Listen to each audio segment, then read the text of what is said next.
साथ संगत जी, प्यार से कहना धन्यकार जी।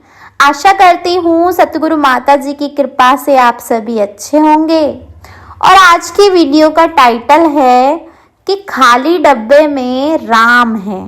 तो साथ संगत, आइए जानते हैं आज इस वीडियो के अंदर कि एक दुकानदार होता है, वह कस्टमर से कहता है कि खाली डिब्बे में राम वास करते हैं।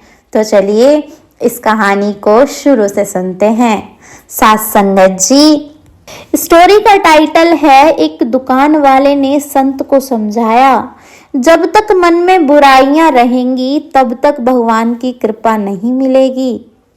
तो साथ संगत, जैसा कि होता है कि अमीर हो या गरीब, महिला हो या पुरुष, हर व्यक्ति अपने अपने तरीके से भक्ति करता है, लेकिन मनोकामनाएं कुछ ही लोगों की पूरी हो पाती हैं। इसकी वजह से मन में बसी बुराइयां, जब तक मन में बसी बुराइयां खत्म नहीं होंगी तब तक मन पवित्र नहीं होगा और ना ही भक्ति में मन लगेगा। पूजा करते समय भी मन में इधर उधर की बातें चलती रहेंगी। इसलिए भक्ति का आनंद लेना चाहते हैं तो सबसे पहले हमें अपने मन को पवित्र बनाना चाहिए। ये बात एक लोक कथा से समझ सकते हैं। तो चलो आज हम एक कथा जानते हैं। साथ संगत, किसी गांव में एक संत घर घर जाकर भिक्षा मांग रहे थे। घूमते घूमते संत एक दुकान पर पहुंचे। दुकानदार से भिक्षा मांगने के लिए संत उसके पास पहुंचे। दुकानदार ने बहुत सारे छोटे बड़े डिब्बे रखे हुए थे। दुकानदार की सजावट बहुत अच्छी थी। साथ संगत जी, संत उसकी दुकान देखकर बहुत प्रभावित हुए। दुकानदार ने संत को बताया कि खाली डिब्बे में राम है।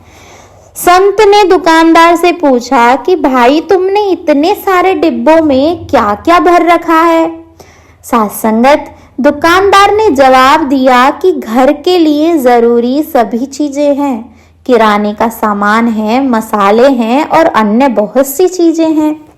संत ने एक डिब्बे की ओर इशारे करते हुए पूछा कि भाई, उस डिब्बे में क्या है? तो दुकानदार ने कहा कि उसमें तो लाल मिर्च है। संत ने दूसरे डिब्बे के बारे में पूछा तो दुकानदार ने बताया कि उसमें नमक है। इस तरह संत ने दुकानदार से कई डिब्बों के बारे में पूछ लिया। दुकानदार संत के सम्मान में उनके सभी सवालों का जवाब दे रहा था। तभी संत ने अलग रखे हुए एक डिब्बे के बारे में पूछा कि उसमें क्या है, इसे अलग क्यों रखा है? तो दुकानदार बोला कि उसमें राम है, इसलिए अलग रखा है। साथ संगत, ये बात सुनकर संत हैरान हो गए। उन्होंने सोचा कि डिब्बे में राम कैसे हो सकते हैं। संत ने ये बात दुकानदार से पूछी। जब तक मन में बुराई रहेंगी उसमें भगवान का वास नहीं हो सकता। दुकानदार ने कहा कि जिस डिब्बे में कुछ नहीं होता है, यानी जो डिब्बा खाली होता है, उसके लिए हम यही कहते हैं कि उसमें राम है। हम डिब्बे का खाली नहीं कहते।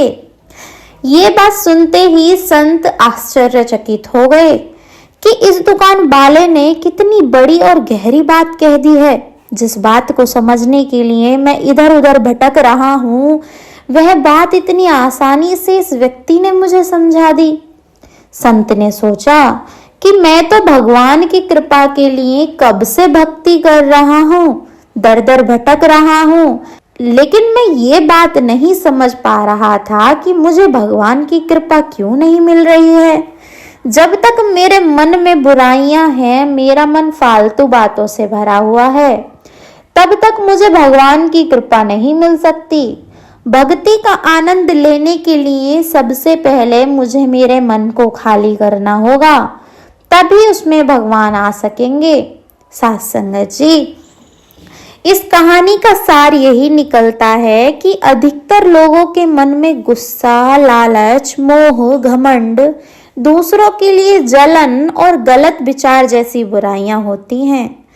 जब तक हमारा मन भक्ति में लग ही नहीं पाएगा, भक्ति में मन लगाना चाहते हो तो हमें सबसे पहले इन बुराइयों को खत्म करना होगा।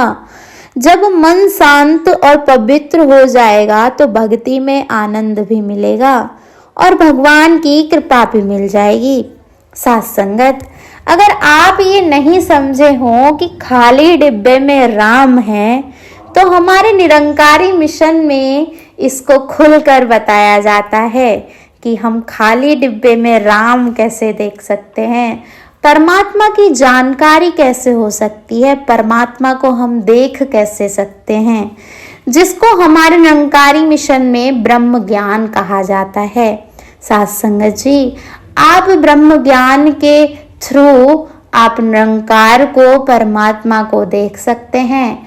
तभी आप समझ पाएंगे कि खाली डिब्बे में राम भी हो सकते हैं। साथ संगत, अगर आपको ये वीडियो अच्छी लगी हो और आप समझे हो कि खाली डिब्बे में राम कैसे हैं, तो कमेंट बॉक्स में ज़रूर बताइएगा। वीडियो को लाइक कीजिएगा, चैनल पे नए हैं तो सब्सक्राइब भी कीजिएगा, क्योंकि ऐसी ही नई नई स्टोरी मैं लाती रहती हूँ इस चैनल पर। मैं मिलूंगी आपसे एक नई वीडियो में। तब तक अपने अंदर जितनी भी औरों के लिए बुराइयां हैं, आप सबको निकाल दीजिए, तभी आपको परमात्मा की प्राप्ति हो सकती है। प्यार से कहना, धन्यवाद जी।